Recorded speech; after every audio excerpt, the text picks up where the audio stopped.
Okay. Good evening, everyone. We are calling to order the July 25th, 2016 meeting of the Bidwell Park and Playground Commission. Welcome, everybody. This is a regular commission meeting. I've just called it to order. If we could do a roll call. Good evening. Commissioner Brentwood, absent. Commissioner Hernandez, Present. Commissioner Redeman, absent. Commissioner Rude, Present. Commissioner Stoller, Here. Commissioner Charlson, absent, and Chair Morvick. Thank you. So that takes us to item number 2 on our agenda, which is the consent agenda. All matters listed under the consent agenda are to be considered routine and enacted by one motion. Any member of the public or a member of the commission has an opportunity to pull any one of the items from the consent agenda to be considered separately. The 2 items on the consent agenda this evening are the approval of the minutes of the Bidwell Park and Playground Commission meeting held on June 27th, as well as a permit for the 37th Annual Endangered Species Fair, which will be held on May 6th, 2017. Would anybody like to pull either of those items from the consent agenda? That not being the case, I would entertain a motion for the approval of the consent agenda. I move that we approve the consent agenda as written. Second. We have a motion and a second to approve the consent agenda. All in favor say aye. Aye. Aye. Opposed? So the consent agenda is approved on a 4-0 vote. We do not have any noticed public hearings this evening, so that will move us right into the regular agenda. Item 4.1, agreement for refreshment concessions in Bidwell Park. And I will turn that over to staff, I assume. Mr. Dan is looking at me with a big smile on his face, so you're ready to give us a report on this. I am. Thank you, Mr. Chairman. Yeah, Thank you. Both Chris and I will cover this item. I'll provide a little bit of the history and context, and Chris will discuss the current changes the city's had on budget policy and how that affects this particular item. Just a quick brief history. The concessions were part of the 1 Mile Pool and Sycamore Pool area for a long time. We don't know exactly how far back, but certainly that building is precedes 60s or so. So we're talking, 40 or 50 year span. In the late 70s, early 80s, it became clear that the building needed some upgrades to continue serving food. And the city did not have funding at the time for it, familiar refrain, but that it was shuttered at that point and then sat vacant for quite a long time, so from the mid-80s on to 2010. An idea hatched about 6 years ago about a public-private partnership that would allow the city to entertain proposals to upgrade the facility, make it meet Butte County health requirements, modernize it, put it in some required improvements to make it food service worthy, and proposals were entertained. The doghouse received the most favorable bid. Unlike other proposals we have, this one actually allowed for revenue to the city, and their bid package allowed 15% of gross revenue to go to the city in lieu of rent. So pretty favorable arrangement for the city and a good service, I think, for the community. In the 5 years since, the Commission has reviewed the operations, the budgets, and several requests. Last year there was an extension that went through the Commission. However, at that time, the city was looking at some improvements to their contracting, and in a desire to make them all consistent across the board, this one is brought back to you with those new conditions. So it was approved last year. However, we're bringing it back to basically make it consistent with the new language. We have noted some of the terms on the bottom here. The extension reflects, or the new contract reflects essentially the same year term, 15 years total. It allows the contractor, the applicant, to recoup their initial investment. And many of the other provisions remain the same. Chris will undoubtedly go through the differences on that. And I guess I'll shift it over to you now, Chris, if you want to go through those. Thank you, Dan. In 2015, the council passed a comprehensive policy on city leases of city property.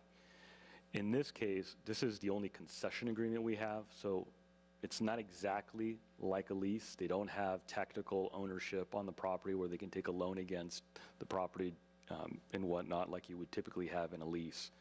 However, we wanted to treat this more like a lease in terms of the provisions that are required because it provides more protections to the city. The main terms of the agreement, where it was a 5-year agreement with 2 5-year extensions for a total of 15, we've changed to just a 10-year flat term in this agreement. I mean, we don't have a single agreement where we did not renew an option for 5 years, so it made sense to give some peace of mind to him for the fact that he invested $35,000 in improvements and he expected a return on that investment over 15 years. What we did at year 5 is decided not to renew for the next 2 5-year terms. We just renewed it for a year so we could renegotiate the whole contract with them. What we added in addition to this is quite a number of provisions that protects the city. For example, the termination clause. What we have in all the new leases is a 90-day no-fault termination clause. So for any reason, if something should arise that the city needs to take the property back, we can provide a 90-day notice and get that back. We also provided termination provisions for a number of different areas like failure or frequent late payments, discrimination, criminal activity that may occur at that facility. All of those would be reason for immediate termination. And then a provision of compliance where if they fail to comply, we would give them a notice and provide them a certain number of days to remedy that violation, and if they don't, we can terminate that clause. We added another section of requirements for reporting. We added provisions for revenue, detailed accounting of all their revenue, detailed accounting of all their expenditures, accounting of their employees and where they reside from so that we could show information about the economic impact of this type of public-private partnership. And all those provisions are really meant for data collection and also the ability for the city to audit to ensure that if we're sharing in the revenue at 15%, which hasn't changed, we can come in and audit and make sure that we're actually getting 15%. Other than that, there's the typical legalese language, if there's a lawsuit, what happens and whatnot. We've added a new provision because of an incident that happened at Yosemite. I don't know if you're too familiar with this, but one of the vendors at Yosemite trademarked a name that was part of Yosemite, and pretty much it's the first person to trademark gets it. I mean, that's a public space. So we added a requirement that they're not to trademark anything that could relate to Bidwell Park, the name Bidwell Park, 1 Mile, Sycamore Pool, or anything of the like. And if they do, at their cost, they have to give it back to us. And then aside from that, there's a number of other smaller provisions, some increased insurance requirements for sexual misconduct. And unfortunately, sexual misconduct usually ends up being in almost 7-figure lawsuits. The coverage they had was only about $250,000. That wouldn't be adequate to cover that. And I think for us, this is a great deal. For him, it's still a good deal. The basic terms are still the same, but now there's no question he will recoup his investment, and we will recoup the protections that we need. So the action that we're looking for tonight is a recommendation to the City Council. It will likely go to them as a minute order, so to basically a directive to staff to complete the agreement. And would be happy to answer any questions commissioners may have. I have some questions about the discrimination clause. Can you talk a little bit more about that?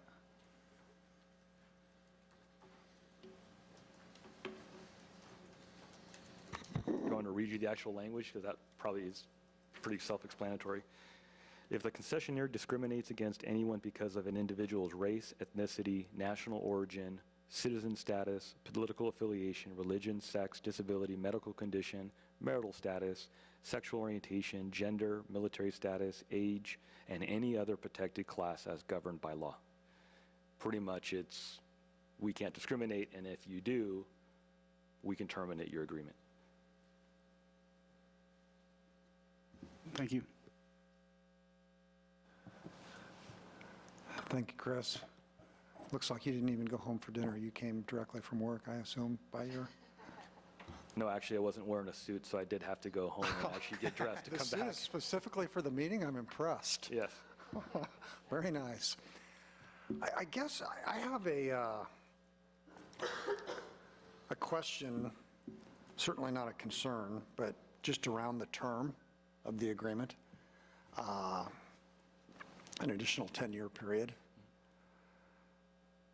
It seems, having been involved in a lot, and I try not to bring my personal background in, but it's hard to avoid sometimes, having been involved in a lot of RFP processes with various municipalities and other governmental entities. Each time when an RFP comes out, typically the entity, in this instance, the City of Chico and Bidwell Park, position is enhanced. Because it's a process in which the incumbent generally is interested to continue the concession, as well as others in the community. I think in 2010 there were what, 2 or 3 or 4 parties? Yeah, I believe there were actually at least 4 that had applied for it. And the person that actually brought it forth as an idea that would be of value to the City of Chico, both in terms of the service to the citizens using 1 mile, as well as the revenue potential to the city, that was not the successful proposer at that time. So there was an instance of the RFP being out there, and another party comes in and the city's position is enhanced, and the citizens of Chico are better served. So I'm wondering, and I understand Mr. Averill's investment of $36,000, but at this point, there's 6 years has passed. In 5 years, 11 years would have passed, which is a reasonable period of time to amortize an investment of $36,000.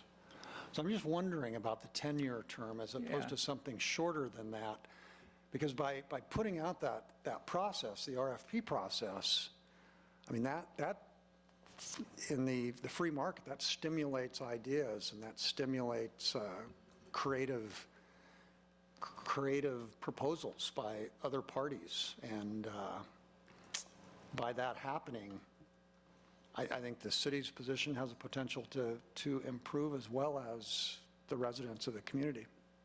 Thoughts? Let me see if I can address that. I think certainly the city has benefited from the first round of competition. We have a service that's provided for the summer that's doing a lot to enhance the experience at 1 mile, another set of eyes, another reason to make 1 mile destination. The original agreement, I believe, had 3 5-year terms. So the whole, in toto, it would have been 15-year span. And so what we wanted to capture was to make it as closely matching as an original intent as possible. And I think that there was some early discussion about shortening the term, which was quite objectionable to the concessionaire. And certainly, I think the city has benefited from the improvements, and the rate seems, I think Chris did some quick math there on the rate of return the city's getting, which is quite favorable for the city at this point. So I think that contributed to us being comfortable to basically match the original term if all the extensions were completed. Let me add to that. I think the policy direction you're talking about is that competition breeds more for the person that has the asset. In this case, we have a building. And so we have the building, we have an individual, and we have the ability to go back out and see if there's a better deal for the taxpayer and for the city with regards to that asset. And so I am 120% on board with ensuring competition. The problem with competition, there's a number of different things you look at. If it's a complex, niche type of activity, competition doesn't necessarily yield the best deal. In this case, I think there are a number of different vendors out there that would love to have this space to be able to provide it. But in the case of when we first negotiated I was very cognizant that we made a commitment to this individual for 15 years. And based on the numbers, when you look at the revenue, generates about $5.50 a square foot, which is a phenomenal return on the investment for the city. He generates about $200,000 for the 5-year period. It averages to about $40,000 a year in gross revenue, since it's 15% off of gross revenue. So you can imagine if you take $36,000 of capital investment, so I put in actual walls and rafters and other stuff that has a lifespan of 20 years. Okay, so I invested up front to make a city building that you can't use right now as it is, to make it usable. And so a 20-year lifespan on those improvements, you're telling me I'm only going to get 5 years of life out of that? Well, that might be okay, but city, pay me back for the 15 years worth of value that's still in that property. And so one of the things that we did do was we discussed back and forth doing shorter term with add-ons and saying, if we terminate the agreement prior to that 15 years, we will reimburse you the undepreciated amount of your investment, premised on the fact that you'll get 1/15 each year, so that if you reach 15 years, then we owe you nothing. However, there's problems. I mean, I'm not one to give something like that without having evidence to substantiate what the investment was. So we believe reasonably it was $36,000. However, he no longer has the receipts to support $36,000. And so I'm not one to take somebody's word for it and make that kind of provision. So instead, we did 10 years with an out clause, which means we can get out right now. After you sign the agreement, we can get out in 3 months from that. And then to allow him to have his 15 years, but to still put the city in control over that. And so if somebody else comes to us and says, I'll tell you what, I can do ABC with that property and I will give you 25%. Here are my estimates. They appear reasonable. The city could be in a position at that point of saying, you know, that's a better deal for the taxpayers, or it's more innovative. We can consider that. Well, couple of questions on that. So the original agreement, I'm foggy on it. It was a 5-year agreement with two 5-year extensions. That's correct, yes. Okay. Yeah. And those extensions were offered afforded at the city of Chico's discretion. Correct, and we approved the first extension last year, but we're bringing it back because this is a new agreement. So in other words, under the old agreement, we had gone another 5 years toward the 15, which would have made it 10. And presumably, if all was well at the end of that term, would also be reviewed and authorization asked for through the commission on it. And then you say the revenue to the city at this point is $40,000 a year?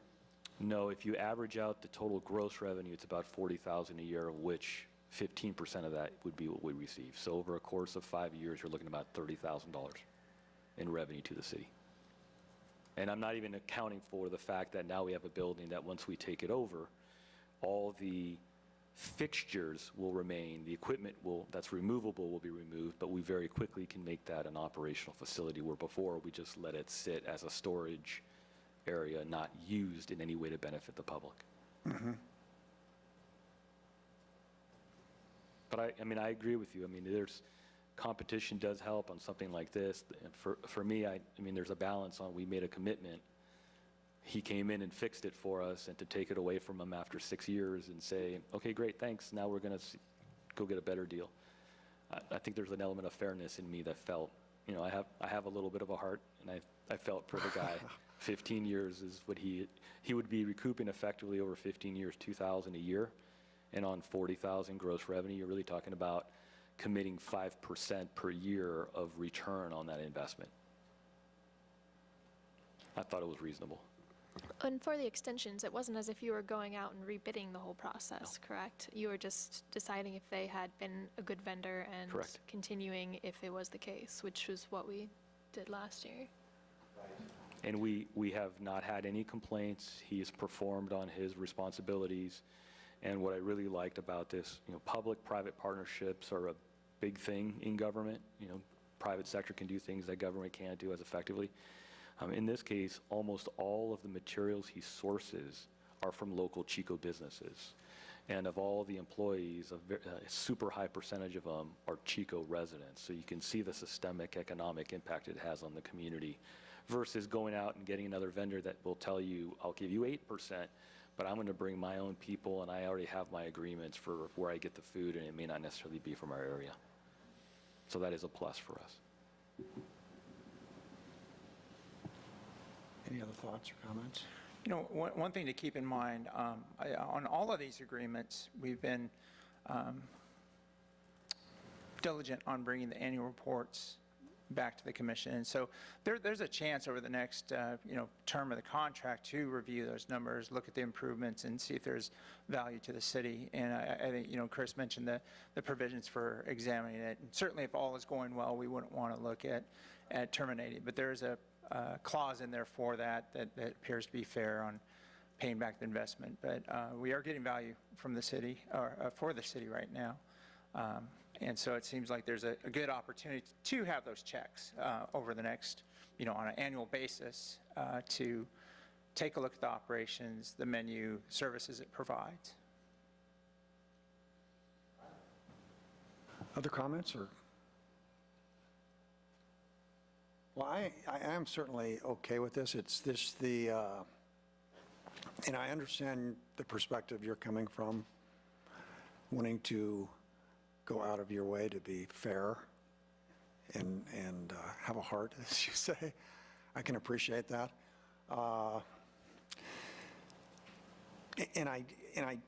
You get into a 10-year agreement, and although the city may have some opportunities to terminate the agreement, generally there's got to be some type of cause associated with that, some dissatisfaction. I mean, you're not just going to terminate that agreement because somebody else calls us on the phone and says, I've got a better deal for you, right? Not exactly. I mean, I think I would be hard-pressed. I mean, first of all, an agreement is really just a business relationship. So while I may like the service, I may like the terms today, if tomorrow somebody presents a proposal to Mr. FSF that we look at and go, wow, this is really better for the people that visit the park, we would generate more money off of that, we would seriously probably consider that and determine whether we would want to continue with the existing vendor or look at something else. However, in my life, I've spent the last 25 years dealing with properties in general, not necessarily publicly owned properties. And what we have is an asset that could be very easily monetized. And what the taxpayer is looking for, unlike many other city facilities that we lease out to nonprofits, we don't recoup the full value of those properties in most of our cases. In this case, I truly believe we are recouping more than what the value of that asset is. And another kind of secondary reason that I wanted all the data for us to be able to analyze is to really get down and dirty and determine whether or not it's maximizing the revenue of the facility. And if it's not, we could work with the vendor we currently have in place to see if we can make some changes that would be even more advantageous to the city. And if not, make a decision whether we terminate at that point. But again, that's just thinking outside the box in terms of maximizing the asset. I truly expect we would go for the next 10 years with this vendor, allow him to recoup his investment, and then go back out to the marketplace and ask, okay, now that you've seen this data for 15 years worth of the number of people by transactions, the amount of money that's coming in, how this person ran it for 15 years, can somebody else do better? We would have that data. Thanks, Chris. Absolutely. I also just want to say that I felt that when the operator was here last year, he seemed like he was very considering of everything that we were saying and was even looking for room for improvement. And if that's, what Chris has been dealing with in negotiating this with him as well, then I think that he's someone we do want to continue to work with. Very good. Yeah, I have no doubt that this has been a benefit to the city of Chico.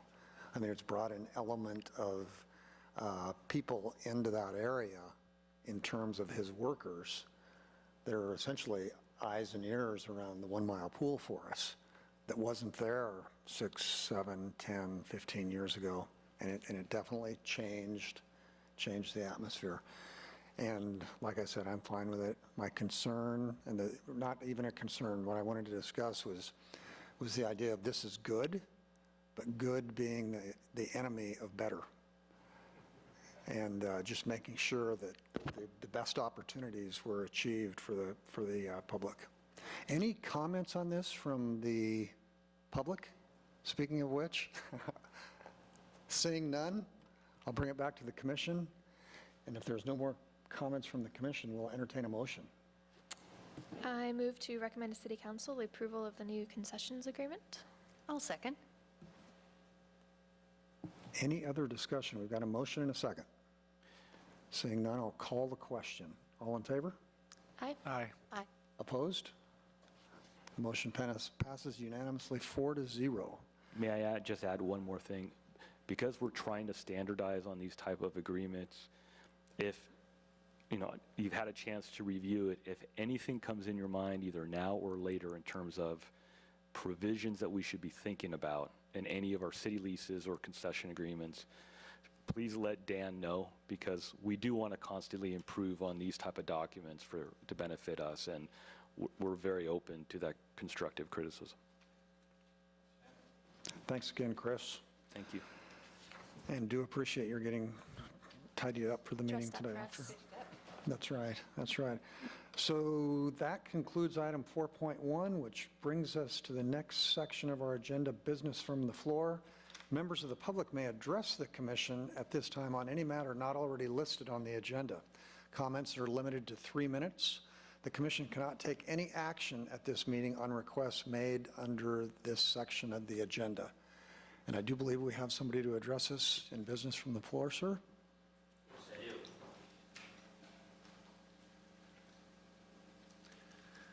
I'm Dick Corey, acting facilitator for Tykert Ponds Restoration Foundation, and I appreciate this opportunity to share some of my thoughts and ideas about the ponds, which I've accumulated over 25 years or so.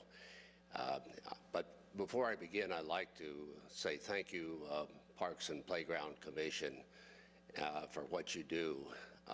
I had the opportunity in 98, I think it was, for serving in your position for about 4 months or 6 months. And I appreciate how much goes into the effort to research what you do before you make decisions. And one of the biggest surprises when I arrived as a commissioner was what side committees do you want to be on? And I think there were like 3 different side committees, and I knew nothing about that. So for anyone budding to become a commissioner, remember there are some other duties besides the meetings that you attend.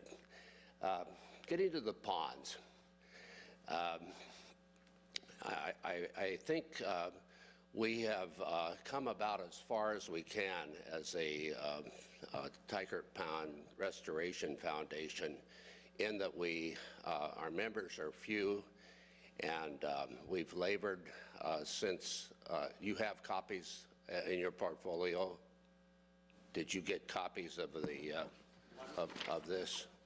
Okay, so I won't bother to repeat a lot of that, but we've accomplished, I think, quite a bit since our committee, our foundation was formed. We started thinking about this in 2008 after the studies had been completed, and we were, I think, officially recognized by North Valley Community Foundation as a nonprofit.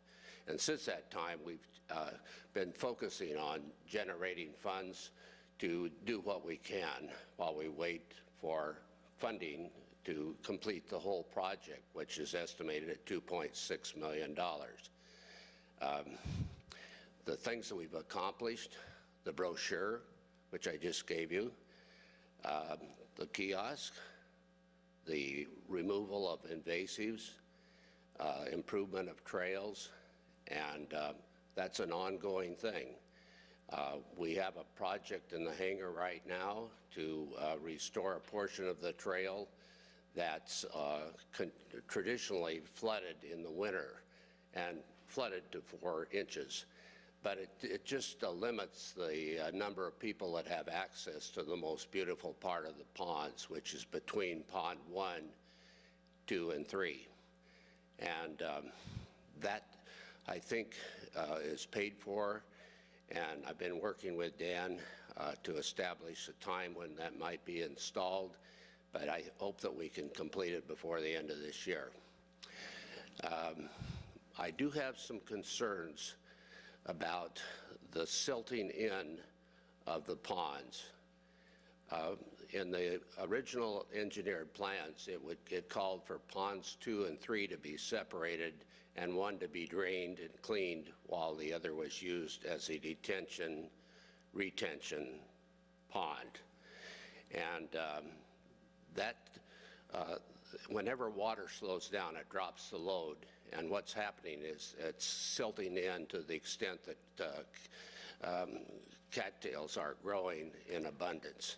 And I'm fearful that ponds 2 and 3 will become bogs instead of ponds. So that's a concern. I did have the opportunity yesterday to take a look at the ponds, and one thing I did notice is the outlet at pond 3 is totally plugged with silt. And I do not Excuse me, when you're referring to Pond 3... Pond 3 is the one that enters into Little Chico Creek. So you're talking to the northwest Yes. corner is Pond 3. I don't have my brochure handy, but it's right Is it on the corner, brochure? very close to the bike bridge. Okay. If you can find the bike bridge on there. This brochure is a little bit dated because the bike trail wasn't in at the time. So This is just a very interesting area, and I'm might interrupt you with a question as you proceed, because it is very interesting to me, and I think several of the other commissioners. And it's very rarely addressed in the community, and it's a great resource. So I just wanted clarifying on your Pond 1, 2, and 3. Okay. Thanks. Yes. One is the pond closest to Heritage Oaks, and it's uniformly deep at 10 feet. The two ponds next to the freeway rarely hold more than 3.5 feet. So they're shallow ponds. And they used to dry up. In fact, they did this last year for the first time in a long time. But the inflow from the watershed does keep those filled with more water than they used to, which doesn't kill a parrot's feather. In the summer, the parrot's feather used to dry up and was killed, which was healthy. So right now, if you look at the ponds, they're covered pretty heavily with an algae growth, which is stimulated by water that doesn't move and water that warms up, and fish go belly up. Have I used my 3 minutes, or can I continue? Your 3 minutes are certainly up, but do we have questions? I'm interested in I'll let your questions. Yeah, I'm interested in your continuing in the dialogue. Commissioners, questions? Well, let me say this. Okay. As park commissioners, it is part, I think, of your extended park. After all, it's called a passive recreation park. That means no swings and slides and that sort of thing. So I hope that you will consider it as part of the umbrella. And I guess some of us who've been with it so long think that we are like the stepchild, maybe sometimes ignored. And if you ask people if they know where the Tiker Ponds, they say, who, what? And because traffic moves fast by the ponds, including the bicyclists, I wish they would stop and take a look and enjoy them a little more. But anyway, that's just a point of view. I think you're correct. I'm not sure how the ponds have changed since I came here in the late 80s, but I think I probably was here for 3 to 5 years in Chico before I realized that was even there. And between the late 80s and now, there's some trail work that's been done. There's some signage. There's very little signage. The basic ponds are still pretty much the same. The kiosk. The kiosk, I'm sorry. The kiosk is what I meant to say. does a pretty good job of the general trails. But as I was walking by one yesterday, I pointed out to my family from the Bay Area, and I said, that's usually where homeless people live at the end. And this person in a tent says, yes, we're both. And with the Bay mentality, they didn't want to go down the trail, and I was discouraged that they would be intimidated by the homeless of Chico. But the camps need to be cleared too. That's another factor. We felt that all along that the bike trail would be a safety factor, and the more people that are using trails and using the ponds, the safer and the more enjoyment we can get from it. And so, in closing, if there are no questions, I'd like to invite you to take a field trip with John Hall and I at your convenience, and you have my number and email, and feel free to contact me. Thank you very much. Thank you. Any other questions for Mr. Corey? Thank you, sir. You bet. Appreciate it very much. Pleasure.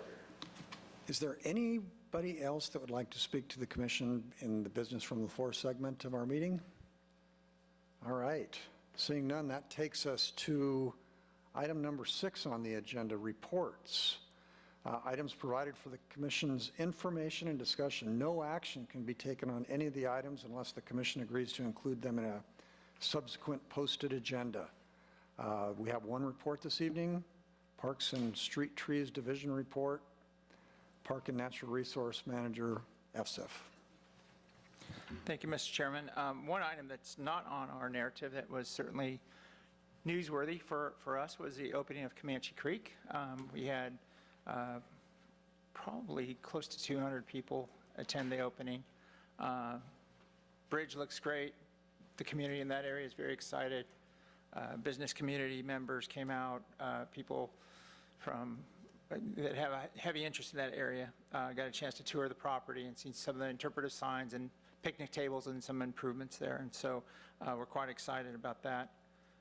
As the commission may remember, the neighbors in that area, Southwest Neighborhood Group, have pledged $17,000 to aid in the operations and maintenance of that property for the first 3 years.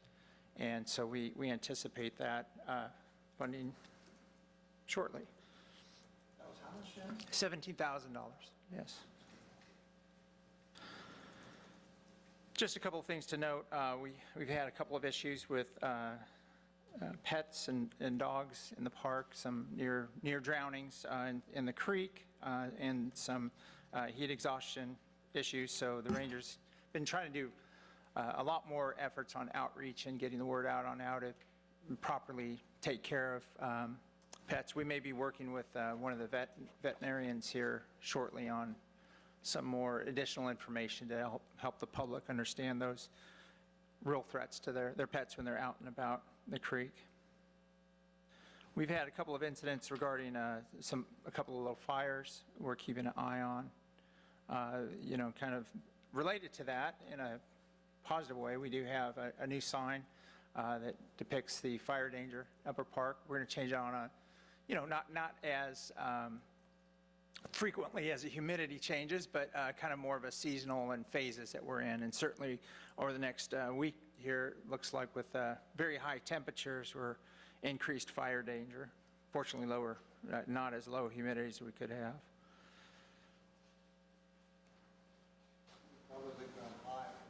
Yeah, I think until fall, it's on extreme or high. We will be opening a tree removal bed here shortly, and kicking off our Annie B's fundraiser. Annie B's is a community fundraiser we've been very fortunate in participating in. It comes with a matching component. This will be the last year that matching grant is available, and so we hope to kick off a very vigorous effort with a focus again on Caper Acres as being one of the primary focal areas.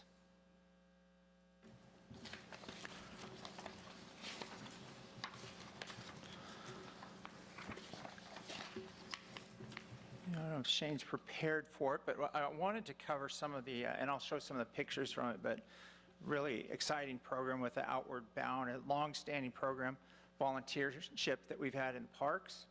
And maybe Shane, you could say a few words on the participation and just kind of overall energy that we had regarding that. So it's Upward Bound, and last commission meeting I went over how many that we had about 250 Upward Bound students out in the park that day. Alberto was part of that experience. Throughout the program, we had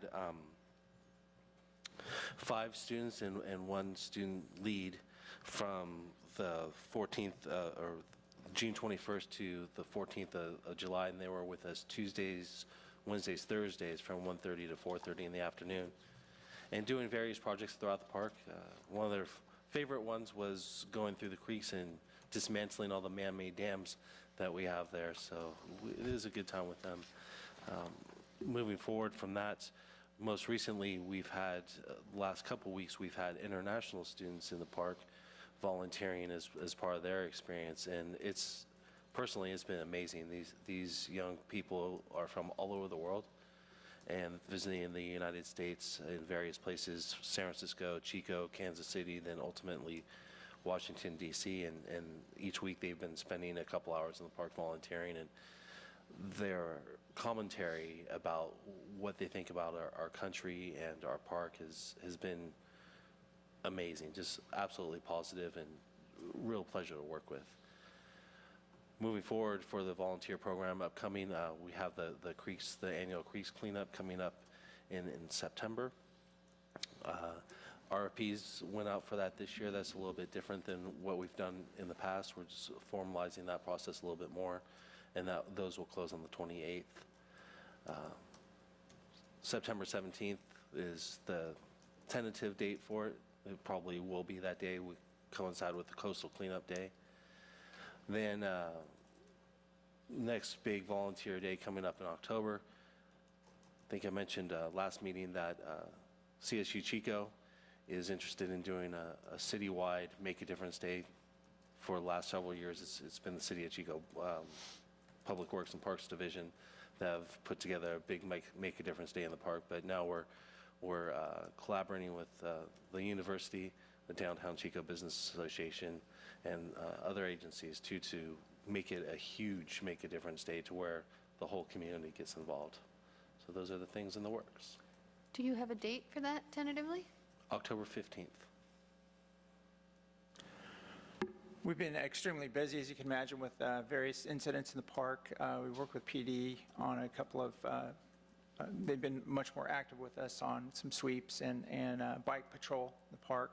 But we've kind of tried to reinvigorate our commitment to interpretation and catching or preventing the bad behavior. So we've been doing programs with summer campers at the Nature Center, and shortly here we'll be talking a lot more about a junior ranger program that we'll be kicking off. We had actually I'll hold off on that. That'll be next month's anyway. One thing I was going to mention was down here, if you look at the bottom of this set of photographs, is a new handrail, and this is at the in Upper Park, going down to the Yahi Trail. If you recall, that first set of stairs can be a little steep. We had a elderly patron bring it to our attention some time ago, so that they enjoy lower trail. They can handle most of it. This presented a problem, so it was a very simple, easy project for us to do, and we're able to use some of our infrastructure capital funding for it. I think a project was completed in half a day, but it's a welcome addition to allowing people better access to a good chunk of the park. That is where, Dan? So it's essentially it's from Upper Park Road. So if you look at the top of the picture, the sky there is where cars park for the Upper Park Road, and there's a set of stairs that drop down. Just to the west of Bear Hole, basically. Actually closer to the gate. so closer to the front end of the park. So this is, Oh, okay, this okay. is right past the, where the trash cans used to be up the It's like front. it's the start of the Even trail. before day camp? It's the start of Entrance the, to Okay. Yahi Trail. Okay. First trail on your right after you pass the end of the pavement. in the sign. Oh, okay, okay. Yeah. I was way turned around, okay. Yeah, essentially, it's the first parking Okay. wide spot, not Got really it. that much of a parking spot. So but this gets people down onto Yahi Trail, and then they can go either Then they can make direction their on the Yahi own Trail. choices. Okay, So okay. it does, certainly deeper in, closer to Bear Hole, the trail gets very rugged, but this allows them access in that section that's more modest. Unless there are any questions, that concludes my report. I have a quick question, and I'm not sure if it belongs in this section or not, but I seem to remember we were going to talk about the Frisbee golf guys. Yes, yeah, and so we have not completed that. It's a 5-year review, so it's a 5-year review of the monitoring, and as you can imagine, 5 years of data. It's taken a little time to work through. We want to have some durable solutions and some thoughtful changes to the monitoring plan, so it's not the same. In the past, we've done these annual reports where we've provided a series of improvements. This is going to be a more comprehensive one that puts all of those together, but looks forward for the next 5 years. So it's just taken time for our staff to put together with all the activities we've had. But we're anticipating that being on the next agenda. Is there something we're supposed to renew with the Outriders in regard to that, or no? Just to review the monitoring plan. That is, yes, sorry. Thank you. Yeah. I'm sorry, what was it? What was it? I said Outriders, Oh, outsiders, yes. outsiders. So just reviewing and monitoring and deciding if the golf course will stay. Correct. And seeing how, there's a compilation of data. And I think the trends that we've seen the last few years have been consistent. And so I think we can draw out what additional measures we need to do to protect the resources out there. But we're doing a different kind of analysis on some of the data. So for example, we're looking at the knotweed spatially to see if that can give us a little more information than what we've gotten in the past. We've pretty much gotten a thumbs up or thumbs down on whether it's increased or decreased. Has it been more fragmented? I wanted to look at something that's a little more tied in with the footprint of the disc golf course. And so that's one of the items that's taken a little more time to look at. Thank you. So that'll be coming back I think it'll be 30, next 60 month. days? Next Yeah, month? Yeah. So we'll have, it'll be an agenda item, and we'll look at the 5-year monitoring review of Peregrine Point Disc Golf Course So is that how long we've been monitoring it now? Is 5 years? since 2010. 2010, 6 years? The course opened in 2011, so we have baseline data that we're comparing it to, and then 5 years of data that's been on top of that. Great.